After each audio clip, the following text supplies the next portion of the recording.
Raiden, are you receiving? We're still here. How's that possible? The AI was destroyed. Only GW. Who are you? To begin with, we're not what you'd call human. Over the past 200 years, a kind of consciousness formed layer by layer in the crucible of the White House. It's not unlike the way life started in the oceans 4 billion years ago.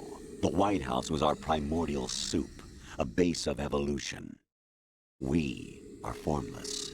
We are the very discipline and morality that Americans invoke so often. How can anyone hope to eliminate us?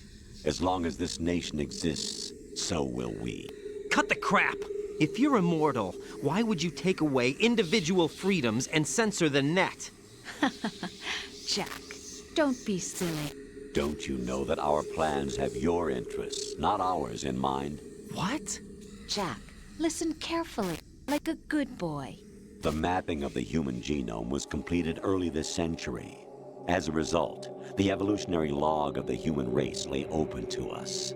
We started with genetic engineering, and in the end, we succeeded in digitizing life itself. But there are things not covered by genetic information. What do you mean? Human memories, ideas, culture, history. Genes don't contain any record of human history. Is it something that should not be passed on? Should that information be left at the mercy of nature? We've always kept records of our lives, through words, pictures, symbols, from tablets to books. But not all the information was inherited by later generations. A small percentage of the whole was selected and processed, then passed on. Not unlike genes, really. That's what history is, Jack. But in the current digitized world, trivial information is accumulating every second, preserved in all its triteness, never fading, always accessible. Rumors about petty issues, misinterpretations, slander. All this junk data, preserved in an unfiltered state, growing at an alarming rate. It will only slow down social progress, reduce the rate of evolution. Right. You seem to think that our plan is one of censorship. Are you telling me it's not? You're being silly. What we propose to do is not to control content, but to create context. Create context. The digital society furthers human flaws and selectively rewards development of convenient half-truths. Just look at the strange juxtapositions of morality around you. Billions spent on new weapons in order to humanely murder other humans. Rights of criminals are given more respect than the privacy of their victims. Although there are people suffering in poverty, huge donations are made to protect endangered species. Everyone grows up being told the same thing. Be nice to other people. But beat out the competition. You're special. Believe in yourself and you will succeed. But it's obvious from the start that only a few can succeed. You exercise your right to freedom, and this is the result. All rhetoric to avoid conflict and protect each other from hurt. The untested truths, spun by different interests, continue to churn and accumulate in the sandbox of political correctness and value systems. Everyone withdraws into their own small gated community, afraid of a larger forum. They stay inside their little ponds, leaking whatever truth suits them into the growing cesspool of society at large. The different cardinal truths neither clash nor mesh. No one is invalidated, but nobody is right. Not even natural selection can take place here. The world is being engulfed in truth. And this is the way the world ends. Not with a bang, but a whimper. We're trying to stop that from happening. It's our responsibility as rulers. Just as in genetics, unnecessary information and memory must be filtered out to stimulate the evolution of the species. And you think you're qualified to decide what's necessary and not? Absolutely. Who else could wade through the sea of garbage you people produce, retrieve valuable truths, and even interpret their meaning for later generations?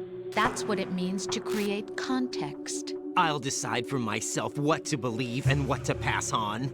But is that even your own idea? Or something Snake told you?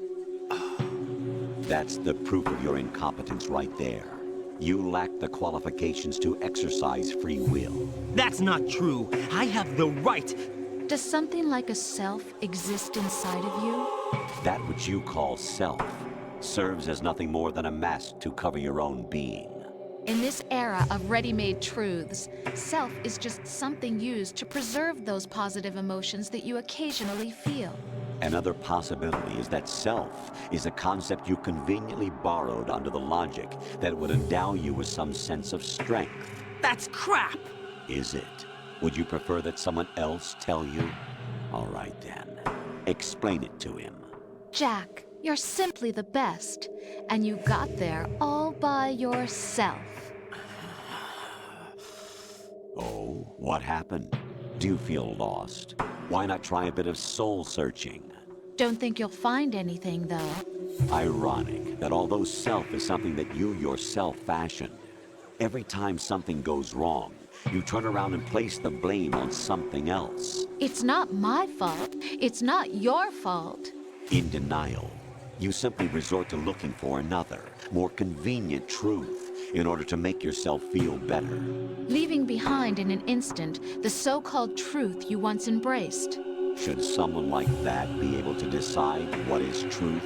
Should someone like you even have the right to decide? You've done nothing but abuse your freedom. You don't deserve to be free. We're not the ones smothering the world. You are. The individual is supposed to be weak, but far from powerless. A single person has the potential to ruin the world. And the age of digitized communication has given even more power to the individual. Too much power for an immature species.